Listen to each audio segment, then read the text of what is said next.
My guest today is Daron Olson, and today we're going to talk about Viking Age, which I've been quite excited about because I wanted to make an episode on this for quite some time. And being a Norwegian myself, it's kind of personal history, I would say, because it feels more like my history in a sense. And of course, I always ask this: how Vikings? How did that happen? Why did I get interested? Mm, Well, uh, I grew up in the United States, but I was born of, my parents both uh, were ethnically Scandinavian. My mother was almost nearly 100% Norwegian, and my father, I think, was half Norwegian and half Swedish. And so there was always an interest on our cultural heritage growing up. And like a lot of, I think, like a lot of, especially young boys, I learned about the Viking Age, and I had a romanticized view of it. And I took a course or two on it in college. And at some point in my life, I started off my college career trying to become an engineer, but my math skills weren't quite up to the task. mm. So eventually I became a historian. And my scholarly focus is on modern Norway and immigration to the United States. So I don't claim to be an expert on the Viking Age, but this happens to a lot of us in this field. We end up teaching courses on the Viking Age. And I teach one here every 2 years at Indiana University East. I'm a professor of history. So it's something that I've kind of, enjoyed keeping up with. And of course, there's been this explosion of the Vikings in media, popular culture recently. I know I went to see the movie The Northmen, which about a month and a half ago. What do you think of it? Was it fairly accurate, or is Um, it?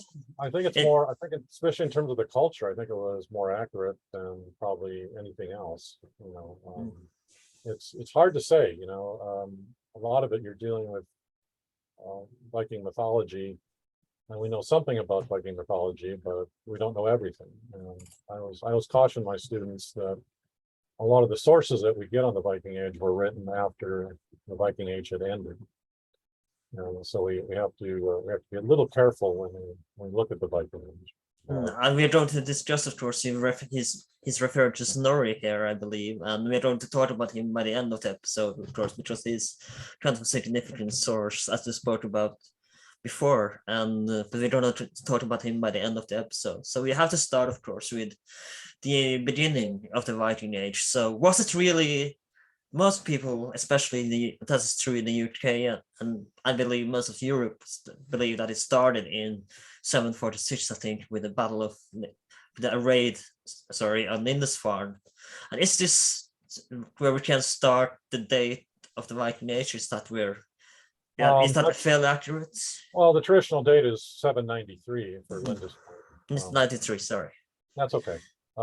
Dates are hard things. That's why we write them down in books, so we don't, so we can look them up later when we forget them. And in my classes, I try not to. I try to go for what I call relative chronology. I try not to, I want my students to know how things happened in order, but I usually don't pin them down to an exact date. But yeah, there was a famous raid at a monastery at Lindisfarne. It was an island monastery off the northeast coast of England. It occurred in 793. And it wasn't the first raid. There had been earlier raids going back to about the middle of the 8th century. So I think I've read there were even some raids in the 750s.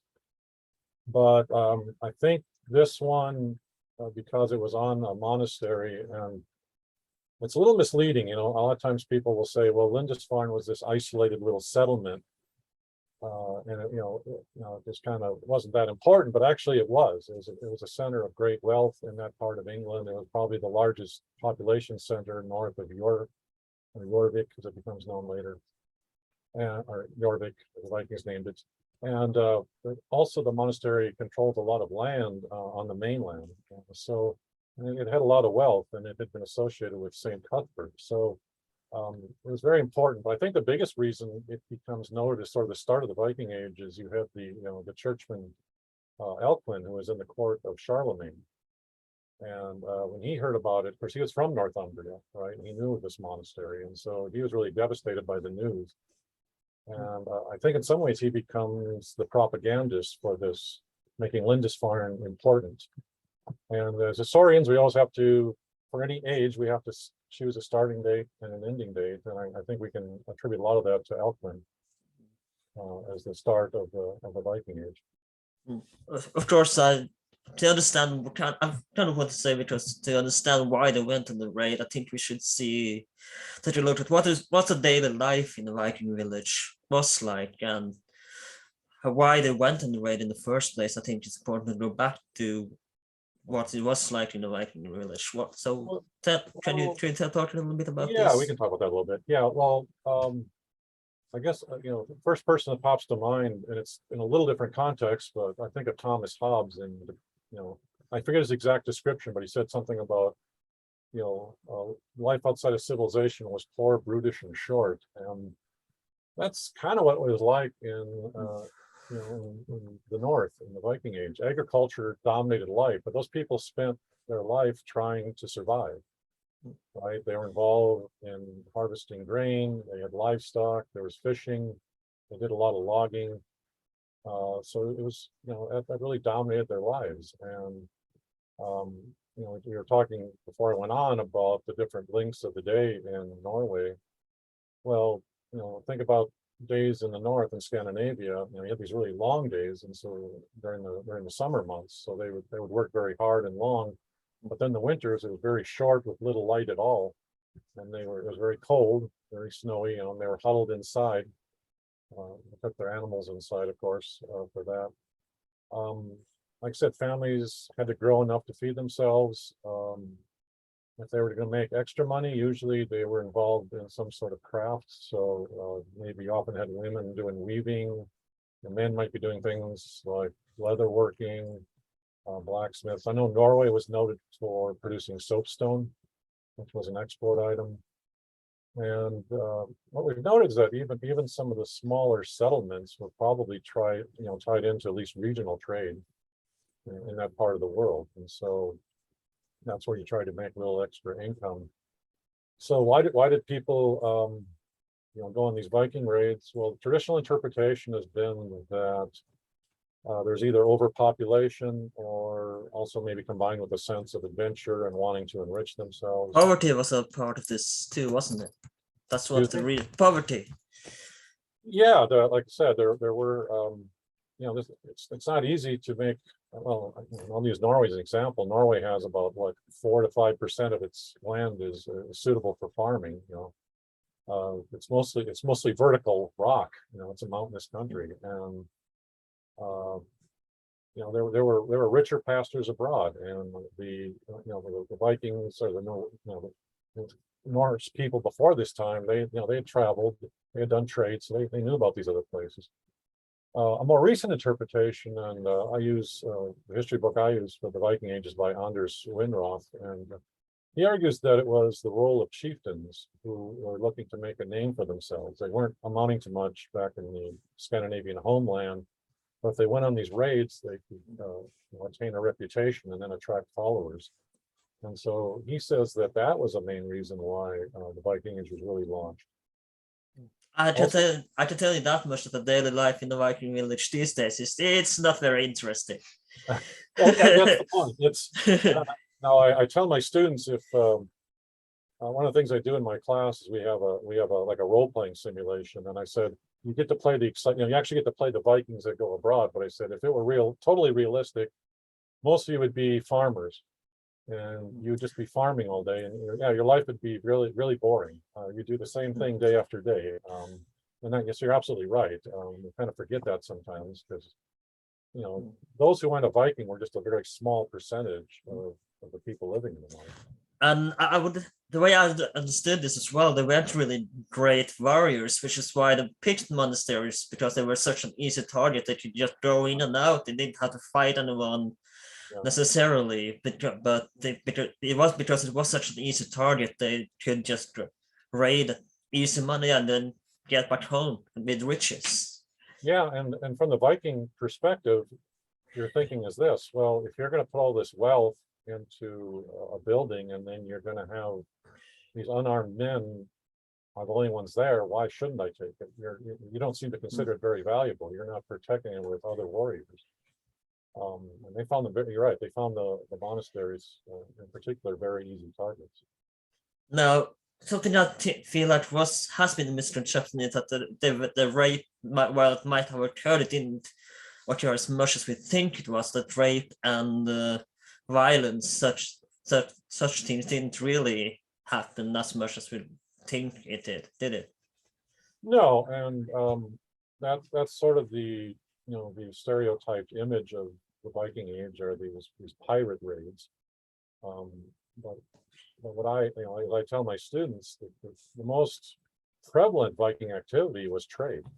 The Vikings established trading centers. They used their advanced. I want to come back to this a little bit later, of course. Yeah, I'll just mention that Yeah. now. That's the most common. There's different activities later on, but the piracy part of it, that's largely you can maybe no more than the first century at most, where that's the dominant activity, and maybe even a little less than that. So, yeah, it's kind of the first activity we hear about, but it's not the major one. You're right. And something we have to talk about, of course, is the Danes. When you refer to someone as Danes, they weren't just not necessarily Danish people, but the whole Scandinavia, because they were considered Danes back then. And one thing that we're mostly known for is of course the English occupation. So we just came to know as the Dane law. So what exactly was the Dane law? It wasn't a law, was it? It was the Scandinavian rule of England. Well, the Dane law is interesting. It's a significant portion of England. It's rough if you think of sort of the eastern and central part of England during this period. We mentioned the raids, but eventually, what a lot of the Vikings realized was that there's more here than just coming in and grabbing wealth and going off with it. We talked about how hard that existence was back in Scandinavia. And so a lot of them said, well, maybe this is one place where, excuse me, it looks like it's a better place to live.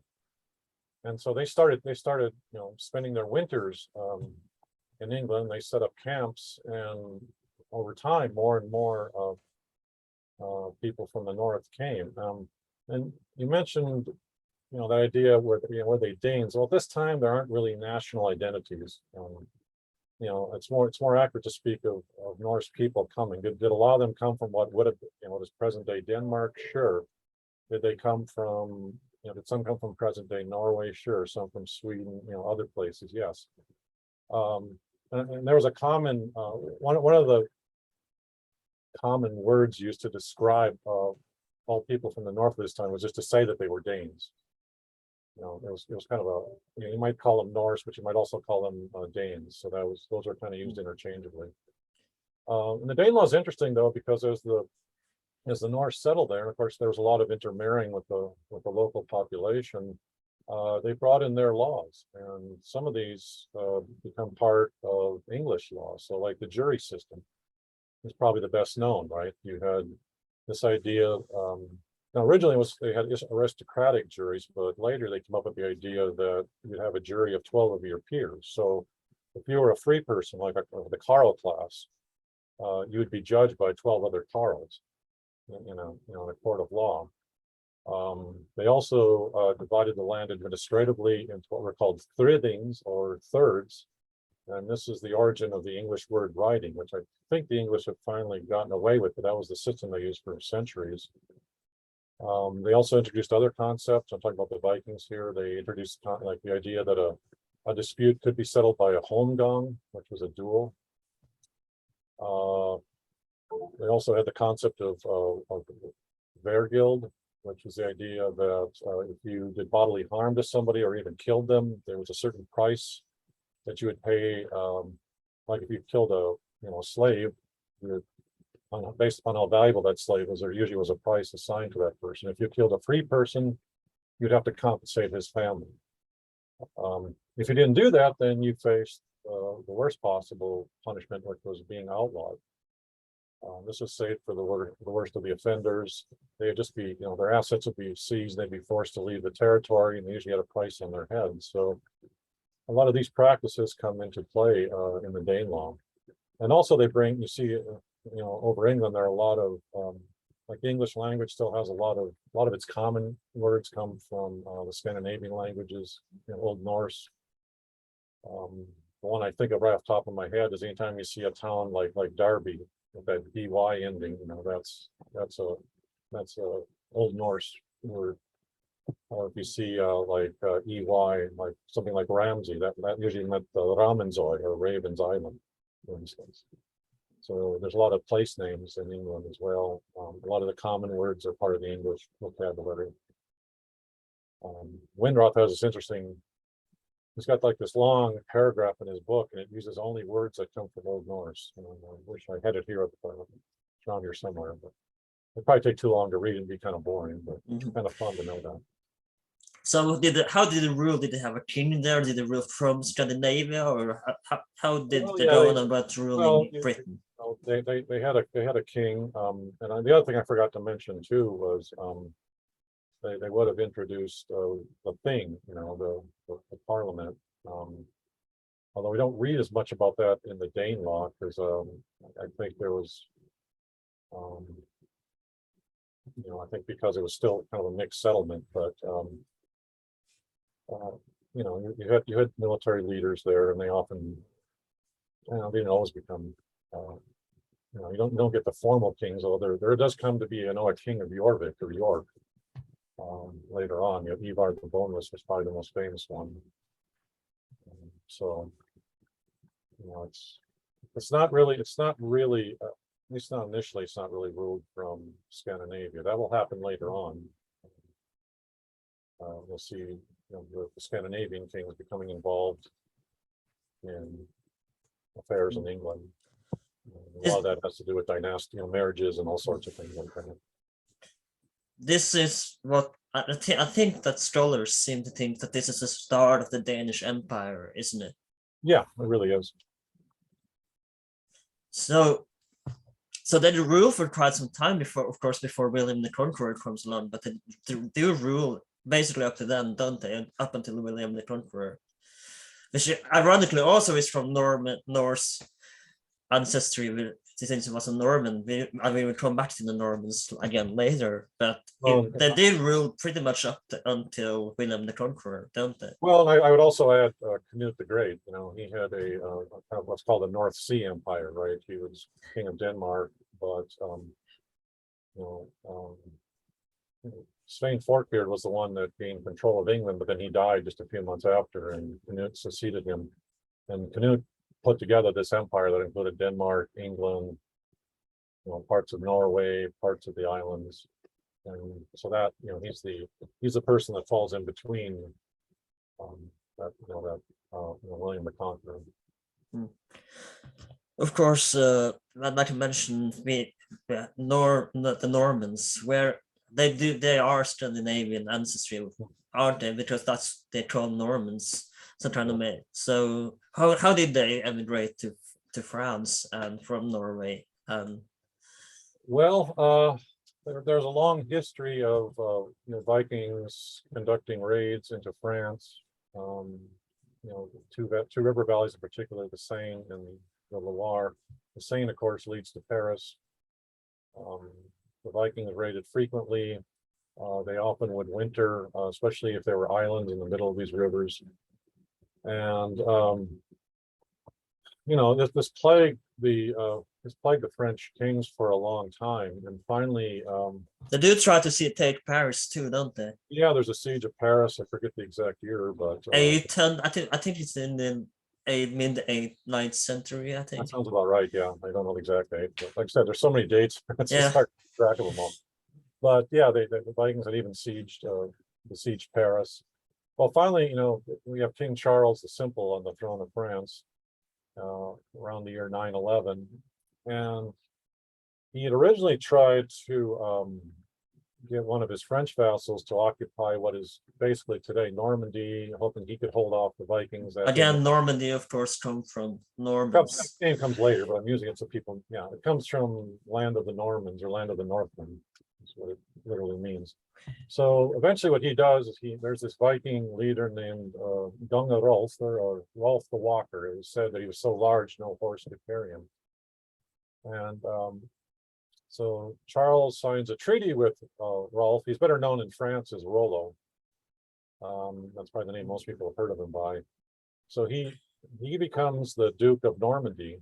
Was it Rollo that had this story where he kind of he's supposed to kiss the king's feet, and then I forget I don't think it's Rollo. I'm not quite sure if I'm right here, but it's a story of a Norman supposedly going to kiss the king's feet, but then he goes down and then they kind of pull the feet off. Supposedly. Yeah, there's some story like that. Again, it could be a work of fictional for all I know, but there's so much myth. And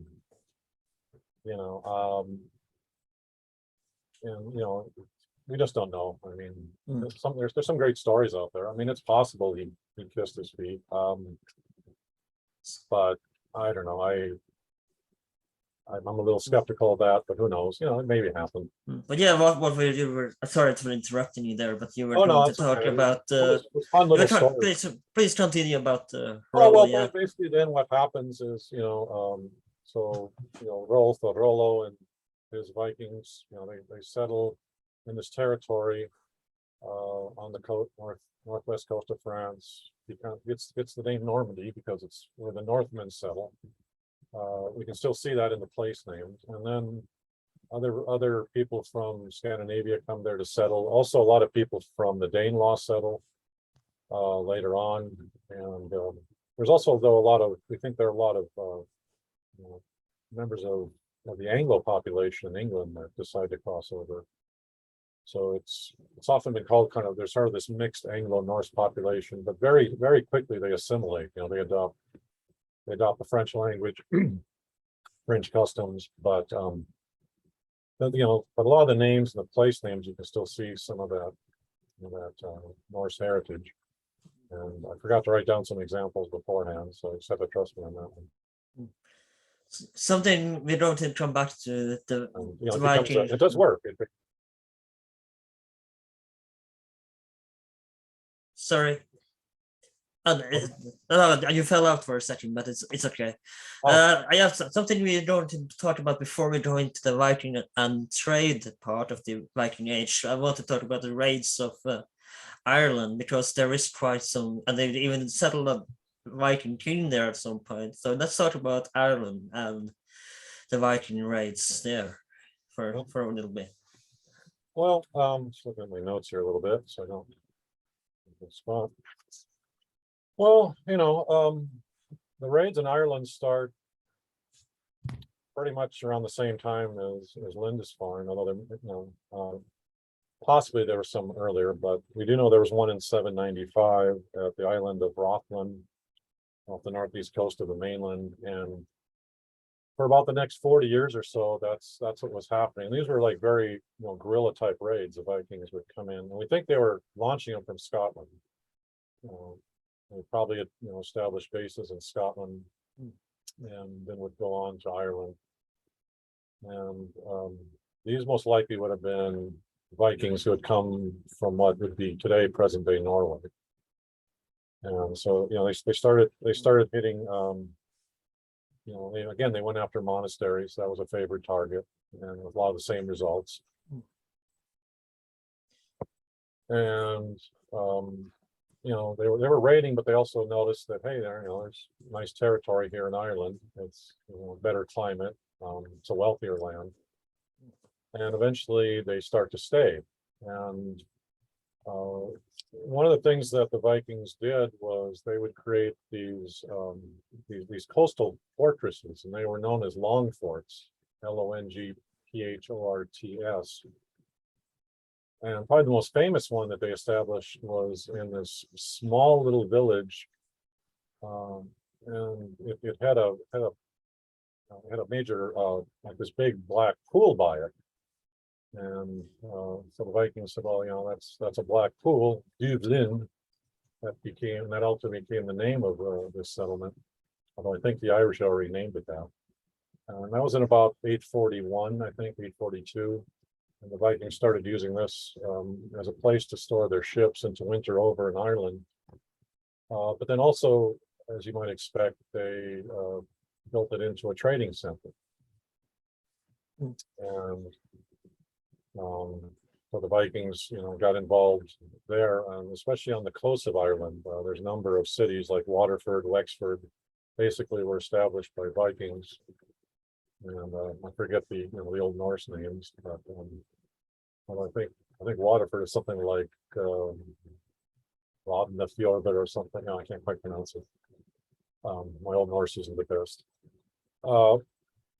And so again, it's kind of a similar process to what happens in England. You have a period of raiding, then the Vikings move on to colonization, which again is really driven by trade. And of course, like I always say, yeah, you know, since the Vikings raided 1,000 years ago in Ireland, it must have been quite disappointing because Guinness wasn't invented yet. Because what was invented? Guinness. Oh, the Guinness, beer. yeah.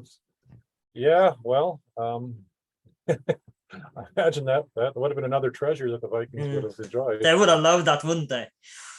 Yeah, well, I think modern Scandinavians do. Oh, yeah, me for sure is my favorite beer. One of my favorites too. I'm hoping to get to Ireland someday. Oh, it's amazing. Guinness in Ireland is amazing. It's heard highly that. recommended. I Yeah. haven't made it there, but I'm hoping to. So. Oh, if when you go, just have a Guinness. It's you never have a Guinness outside Ireland again. I promise you. Yeah, I've read they have to put preservatives in it when they ship it abroad. But yeah, it doesn't travel well. No, it doesn't. Unfortunately, you can find it right some places, but it's it really depends. You have to be lucky to find a really good Guinness outside Ireland. Yeah. But yeah, so back to the Vikings. Got a little distracted there, but something we talked about earlier, and we're going to come back to now, is the Viking and trade, because they did, like you said, a huge portion of the Scandinavian trade was in fur as well, and they did trade with the other Europeans, didn't they?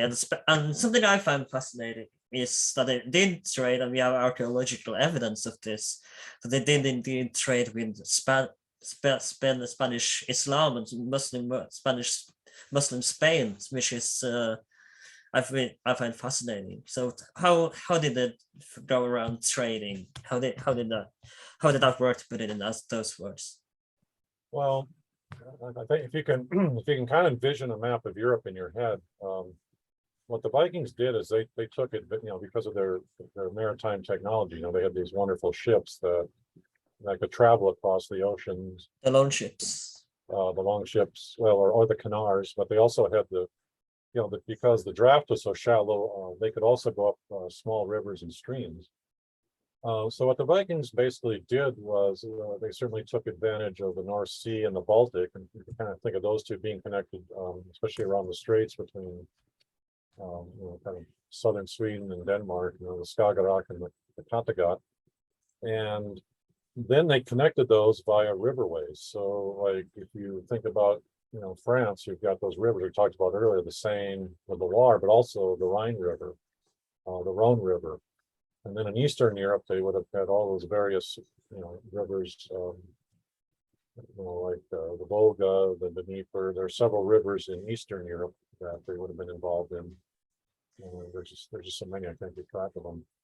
And so they almost could, and then if you add the Mediterranean later, the Vikings basically could surround Europe. They could get anywhere in Europe in terms of trade. They do trade with the Byzantine Empire too, don't they? So how do they fight, which is Constantinople to them is known as Mikladar, I think. Yeah, Mikladar. So how did they hear about this amazing city down in the Mediterranean? Well, not the Mediterranean and the Black Sea. Well, our Eastern Vikings are principally our Swedish Vikings. It has to do with geography, but Sweden it's always been said a lot of times about Scandinavia. Denmark, Norway points to the west, Sweden to the east, and Denmark kind of in between, right, middle of each.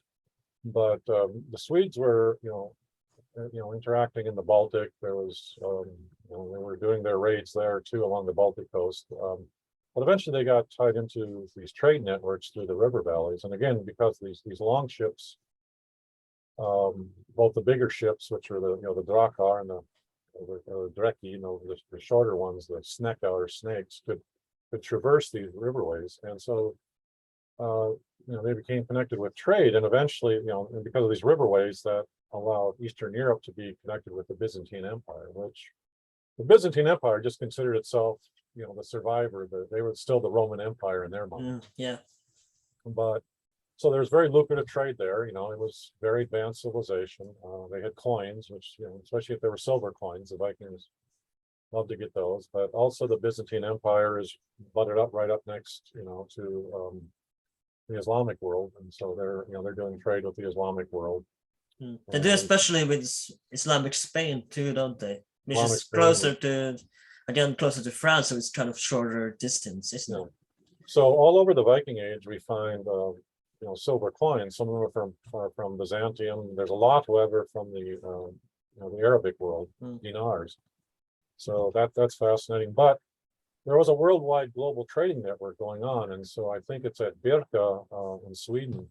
They found a little statue of to the god Buddha, which was made in China, and so they could, if they needed to, they could get something from far, far away, because all these civilizations were connected to each other. You would have had the Silk Roads, of course, going across Asia, but you also had ocean-going trade, especially in the Indian Ocean basin, which would have connected the Islamic world and the Byzantine Empire. So, in a lot of ways, the Vikings they're the most worldly in many ways of the Europeans at this time.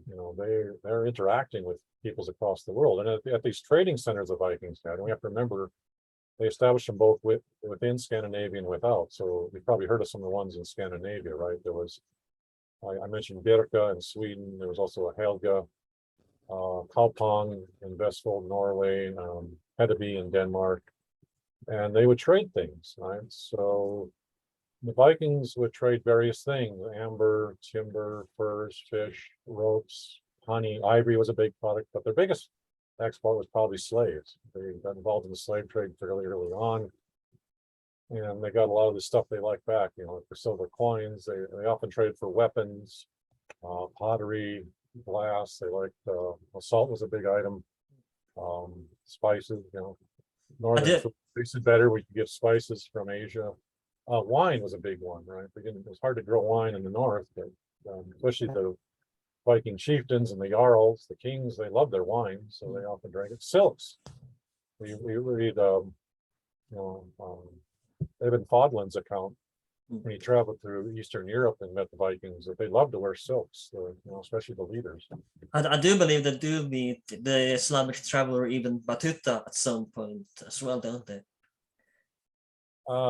I'm trying to remember if he got that far north or not. He does mention some Norse ritual. I haven't read. He might have encountered one in the Middle East. I don't know if he actually. I don't. If there's any listeners that might comment on this, I will have to get some answers. But I do believe that he do meet some Vikings. I haven't, unfortunately, had time to read his book yet, but I do intend to. But I do believe he do meets at some point. Well, the one I got is his travels in Africa, which is fascinating, because he comes with certain biases, and then he encounters all these different forms of Islamic culture across Africa, and it's really fun to read his reactions. Of course, something we have to talk about, and we did make an episode about this last year, which I highly recommend, with the YouTube channel is Eastern Roman History, and we talked about the Varangian Guards, but we have to talk about the middle bit in this episode too. So how do they end up?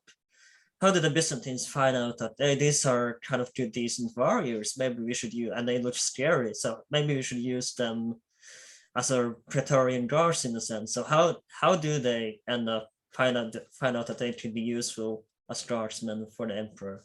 Well, it's an interesting story. In the late 900s, there was a Byzantine emperor, known as Basil II, but he had several challenges to the throne, and he wasn't, he wanted that little extra advantage, and so he reached out to the ruler of Kiev, modern day Kiev in Ukraine. It was actually one of the states that was founded by Viking rulers, and the ruler at that time was Vladimir the First, which is just a transposition of the Scandinavian name Valdemar, I think. Well, anyway, Basil II wanted Vladimir to send him some troops, and to sweeten the deal, he offered his sister's hand in marriage as long as Vladimir would convert to Christianity, which he did. And then Vladimir sent 6,000 of his best troops to the empire, and this helped Basil fight off the pretenders. And they just kind of, well, not all of them stayed, but Basil kind of liked having these troops around because they were loyal to him, right? They weren't loyal to any of his. They were loyal to money. Yeah, you're right. It was almost like a Praetorian, in a Roman sense. This was almost like a Praetorian guard, and so he and his successors just decided, let's just keep this force of Scandinavian warriors. They were ferocious fighters for one thing, and they kind of scared the heck out of a lot of the Byzantine warriors. Yeah. So they kept them around, and they became known eventually as the Varangian Guard, and we think that probably means something like allies or something. I believe in Norwegian it's called Vardøden, I think. Something like that, yeah. Of course, there's also the story of the most famous member of the Varangian Guard. There was a young man named Harald, he became known as Harald Hardrada, counseled. The brother of Saint Olav, I believe. Yeah, he served the Varangian Guard from 1034 to 1043, and he became a commander. He was, I think he was very young when he joined. I think he was only 19. He eventually has an affair with the Empress Zoe, and when the emperor finds out, the civil war breaks out in 1041 in Byzantium, and Zoe is one of the, she's the leader of one of the factions, and so Harald becomes leader of her faction. There had been an emperor named, or at least who tried to take over, named Michael, but Harald killed him. Ostensibly, he cut out his eyes.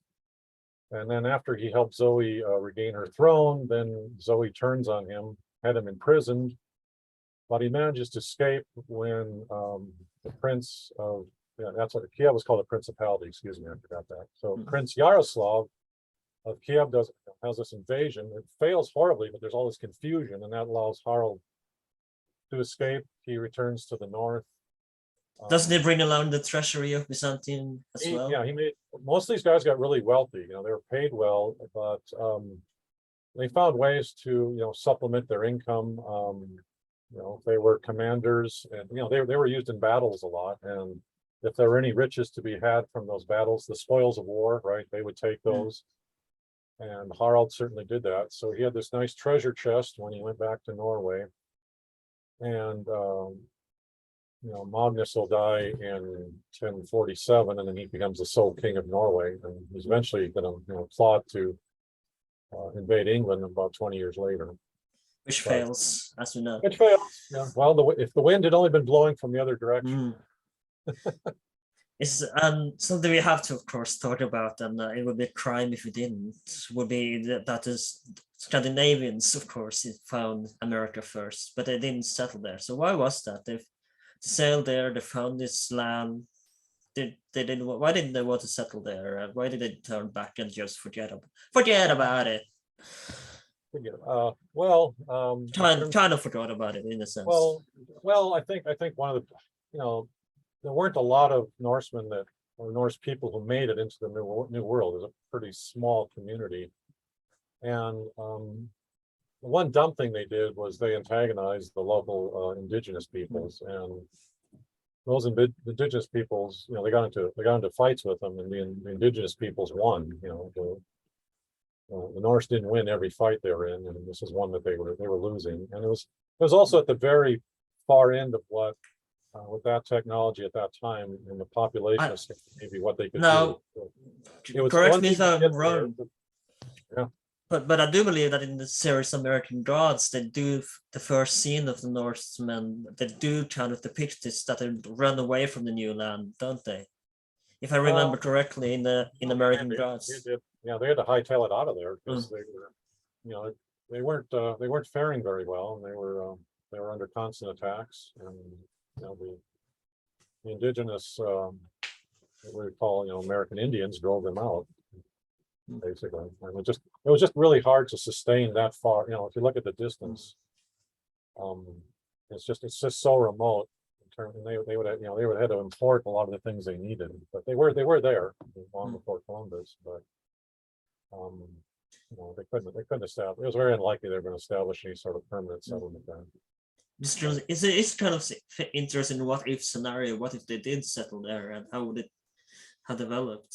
I don't know. I think, you know, I don't know if they ever would have had a critical enough population. I mean, I think the most likely outcome would have been that they would have probably assimilated with the indigenous people. You know, there's this great mystery about the settlers at Roanoke in Virginia, but I think that's what, you know, that's what happened, or North Carolina, excuse me.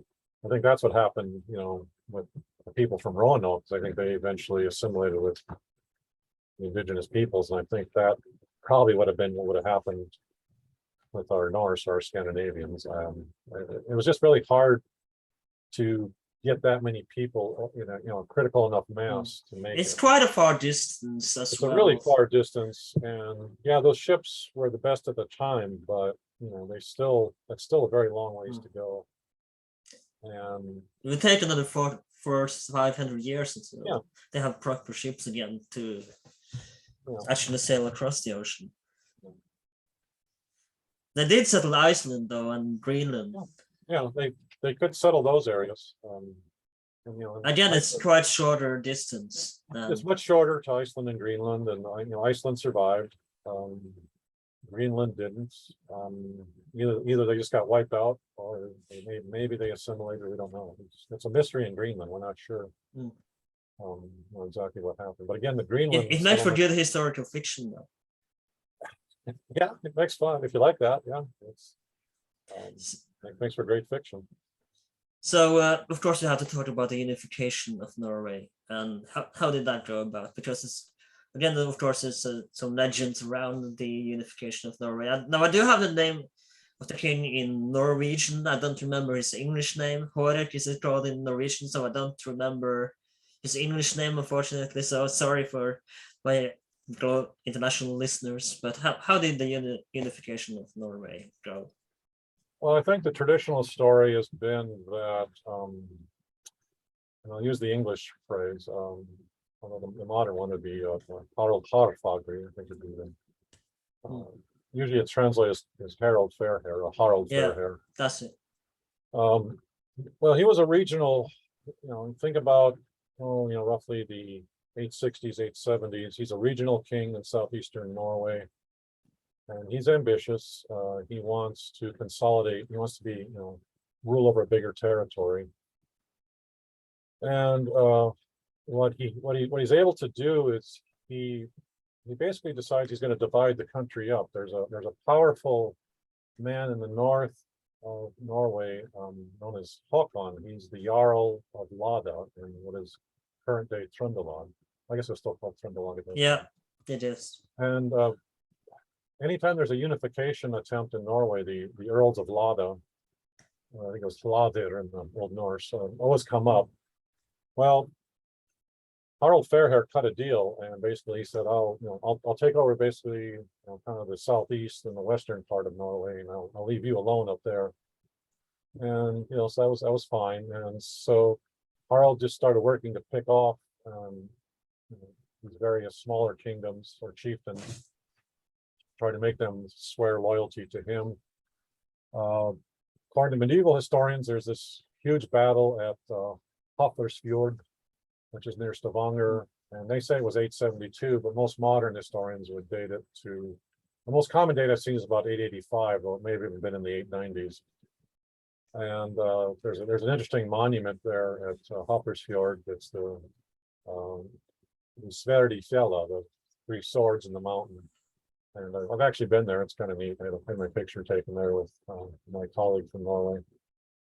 And so it's, and there's also this interesting story about how Harald got his name, that when he was still just a regional king, he was looking to marry this woman named Gyda, who's the daughter of King Eric of Hordaland, but she refused, and she said, well, come back to me when you become king of all Norway. So it's a nice story, whether it happened. And it does say that he's not, the reason it's not fine here because he's not going to chat us here until he unifies Norway, which he does.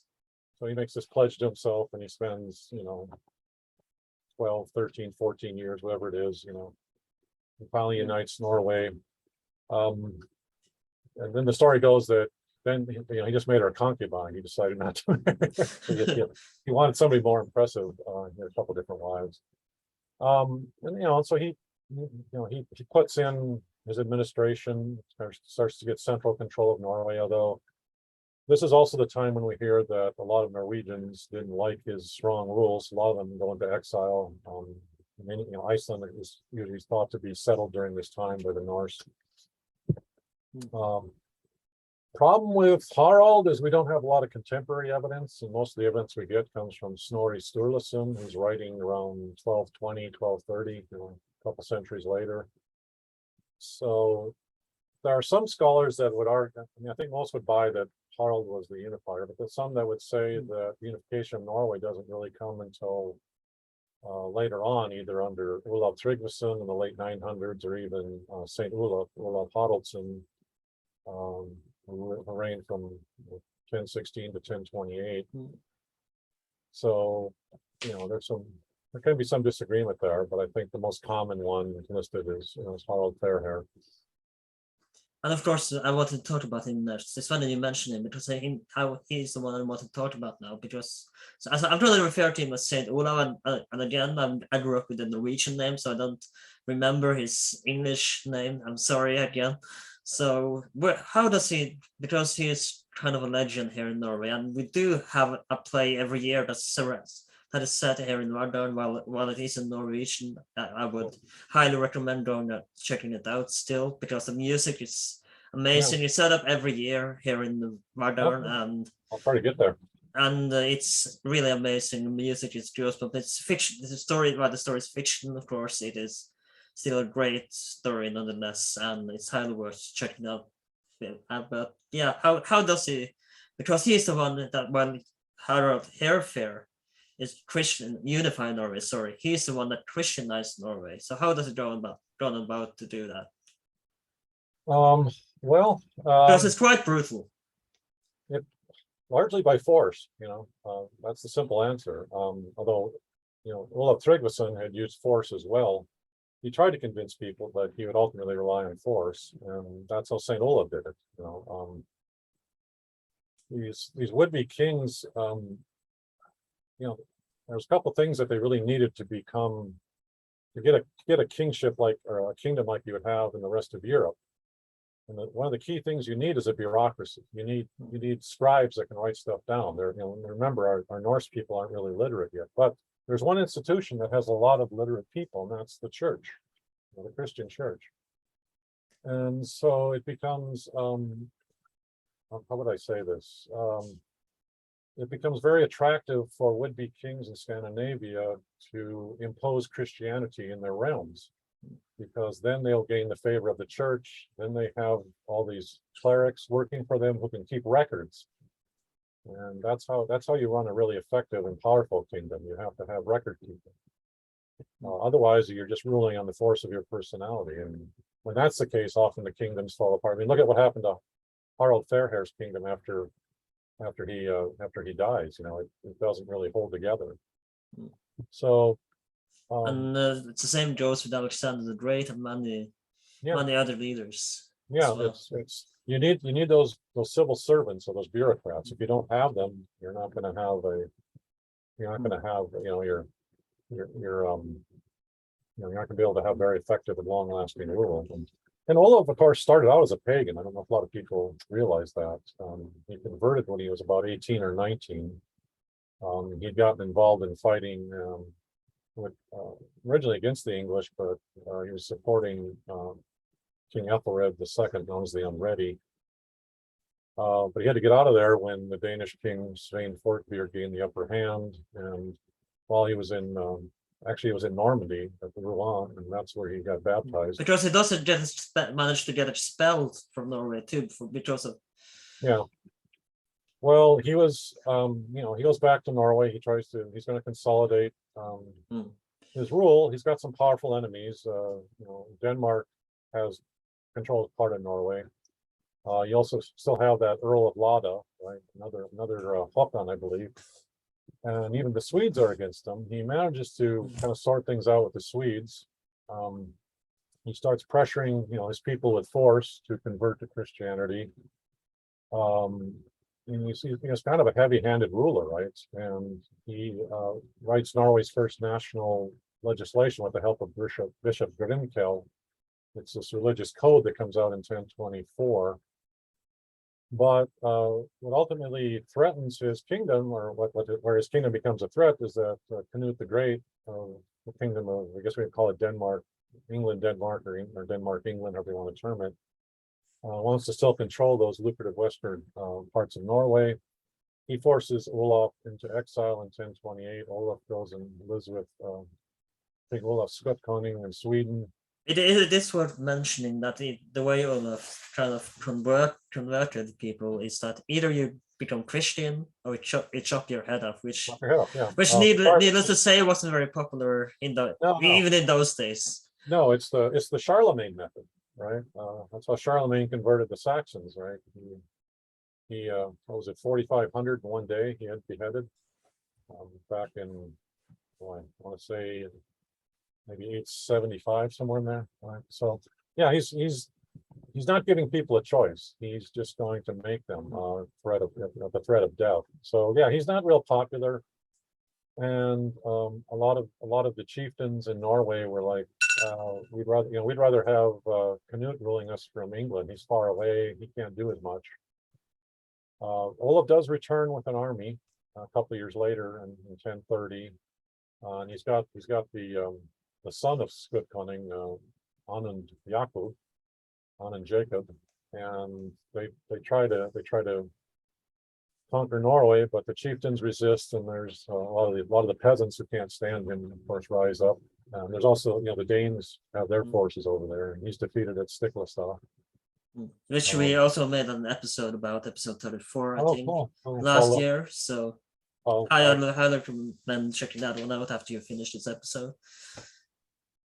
So you think, okay, that's the end of his story. Well, the church is still hoping there's got to be some way to try to get Christianity to stick in Norway. They canonize him. They make Olaf a saint a year later after his death in 1031.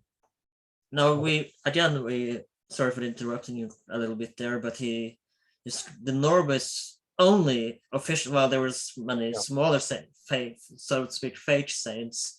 He is Norway's only saint, official saint, anyhow. Yeah. So Norwegians haven't done much since him, right? In terms of sanctification.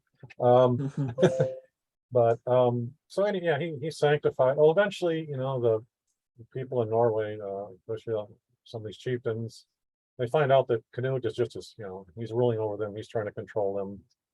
They get kind of tired of him, and at least according to the stories, Olaf, who's now sanctified as a saint, becomes kind of a rallying cry. I think what really just happened was they realized that Christianity was going to come to Norway. And I think they thought, well, it's better to have, a Norwegian king than a foreign king ruling us. And so I think, you just say that to Denmark, Norway. Huh? You just say that to Denmark, Norway. Yeah. And there's this long tradition, of course, of Denmark ruling over Norway, certainly the southern part of Sweden, right? So, and so, when Canute they got a foreign king in the end, after all. Excuse me? We got a foreign king in the end, after all. You had a Danish king in the end. Although I think he proved his patriotism in World War II, so that kind of helped. So it seems that many people kind of consider Saint Olaf as sort of the end of the Viking Age, but is that true that that was kind of the Christianization of Norway kind of signify the end of the Viking Age? You, you, you could do that, and I think I know some Danish historians tend to think of it that that's the end. Most historians nowadays would argue that the end comes in 1066. And that's the year when Edward the Confessor dies. He's been the King of England for several years, but he dies childless, excuse me. Maybe he was childish too, I don't know. Dies childless, doesn't have an heir. And there are about 4 contenders to be his successor. Now, he had named one of his relatives, Harold Godwinson, to be the king, but he had also, this is in January of 1066, but he'd also, or he's crowned in 1066, but he'd also promised the throne back as early as 1051 to William of the Duke of Normandy. Also known as William the Conqueror, of course. He becomes known as William the Conqueror. There also was a claim from, Harald Hardrada, who, becomes, mentioned as King of Norway. He had a claim, and then Tostig Godwinson, the brother of Harold Godwinson in England, had a claim too. And so, very complicated, hard to keep track of. Eventually, what happens is Tostig and Harald Hardrada send a combined force from Norway. They land not too far from York in northern England. Harold is down, in southern England. He hears about this, and he force marches his army up north, and he catches Harald Hardrada and Tostig. They're standing around. It's a hot day. It's in September, and they don't have their armor on. And he catches them. He ambushes them basically, and they are killed. And the rest of his fleet sails back to Norway. Of course, then just as that happens, Harold gets news from a messenger that William the Conqueror, William of Normandy, has invaded in the south of England. So Harold has to turn around and force march his troops to the south of England, and there's a battle near Hastings. And actually, Harold is doing okay until his men abandon the high ground, and that allows the Norman cavalry to envelop It's them. over, Harold. I have the high ground. Yeah, as long as Harold, if he should just stayed on the high ground, he didn't heed that advice. Well, his men started. He told them to. They started running down. They were going to kill the Normans, and so it's really complicated. It could be an entire class by itself. But eventually, what happens is William, who becomes known William the Conqueror, becomes King of England, and that's where you get the Norman and the French influence. But again, there's that Scandinavian connection, right? So yeah, you can say that and that's for most historians in the Viking Age. However, there are some that note that, especially if you look at Scotland, there are still, there's still Norse rulers in Scotland. There's sort of this development of a sort of a hybrid Norse Gael. Ireland too, I believe. Yeah, the islands, the Orkneys especially, the Shetlands, right, the Hebrides. And the rule of the Norse, the Orkneys, doesn't end until about 1230, and there's this battle at Largs in 1263. That's where the Scots finally defeat the Norse, and it's called the last battle of the Vikings. And so, some scholars would argue that the Viking Age doesn't end until sometime in the middle of the 1200s.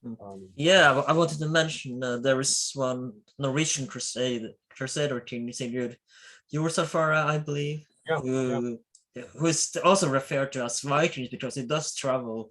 When they travel on the crusade to Byzantium and Jerusalem, he is taught about as a Viking. Yeah. So, this is as historians, we try to, the people at this time were, they didn't say that, they didn't have any idea they're living in the Viking Age.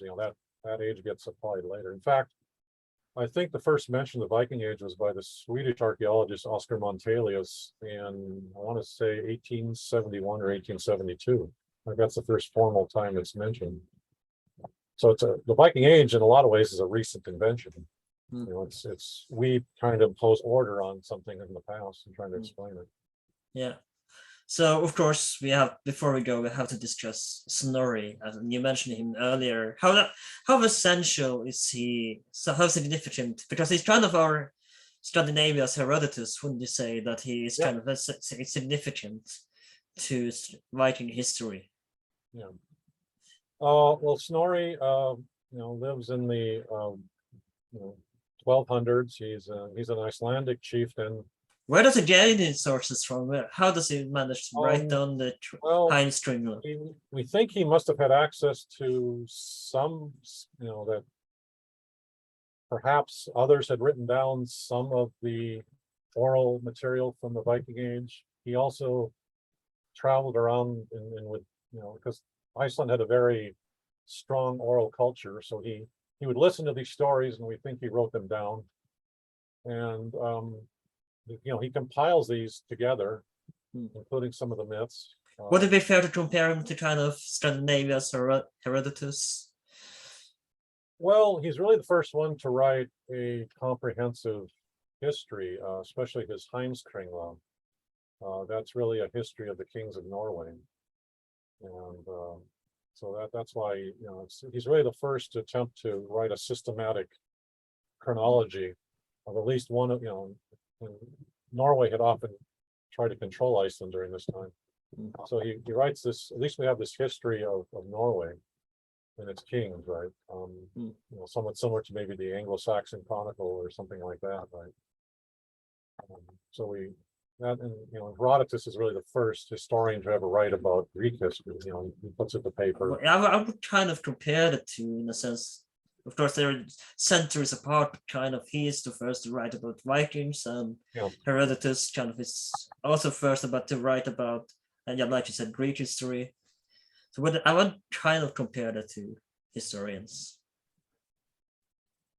Well, I think most historians view Snorri, he's a fairly reliable source. Obviously, he doesn't get everything right, but a lot of what he's written seems to hold up fairly well, even though he's writing after the time period. And so, and we really rely on those Icelandic sources to inform us about what happened in the Viking Age. We have a few sources from the Viking Age, mainly archaeological sources. We have some of the runes that are carved in stone. Monasteries have probably written down some stuff about Norse raiders, I believe.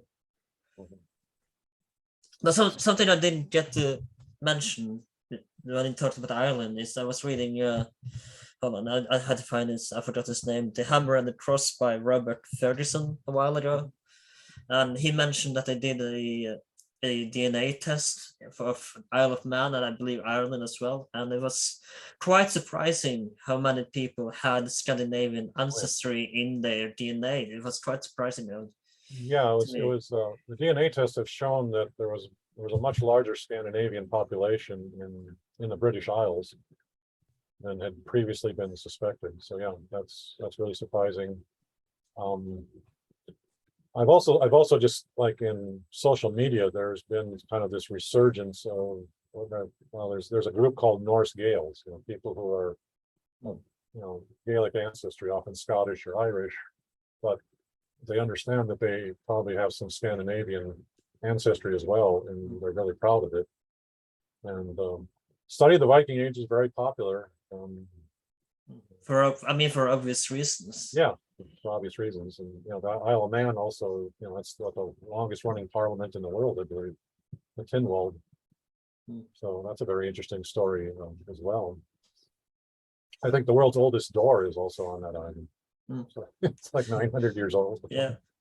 And of course, something we have to discuss is the Vikings, and this is perhaps one of the biggest misconceptions at all. And thank you, Hollywood, for this misconception, is that the Vikings didn't really have horns on their helmets, did they? That doesn't make sense. No, we think that most likely the best explanation seems to be that was added around 1870. Wasn't it Wagner's Valkyrie? One of Wagner's operas, yes. There was a costume Valkyrie, designer I think. named what's his name?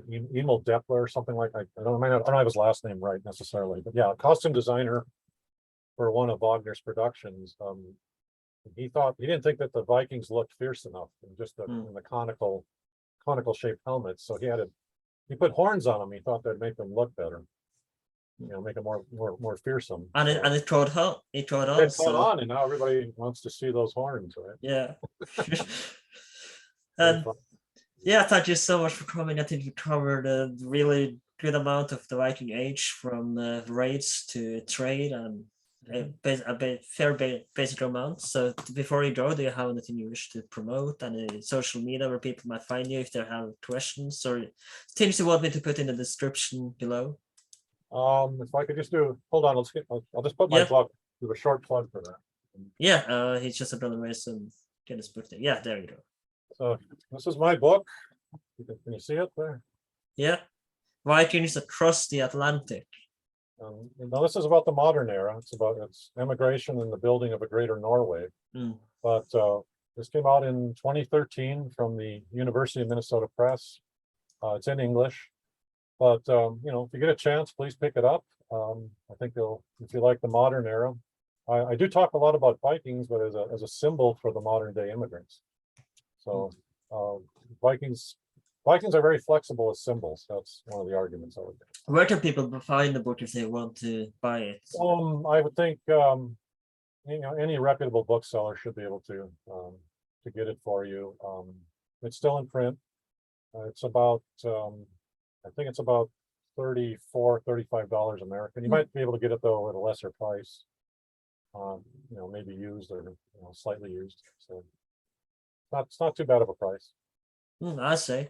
Thank you so much for coming. This has been with That Age 12. We are available on Spotify, Apple Podcasts, YouTube, wherever you can find podcasts. Please like, share, and subscribe. Also, if you enjoyed the time, listen to some other episodes that we have made, and guarantee you're going to find something that you like. And if you don't listen on Apple Podcasts, please consider writing a little review. That would help us out a lot. Thank you so much for listening. This has been That Age 12. My name is Alan, and I'll see you next time.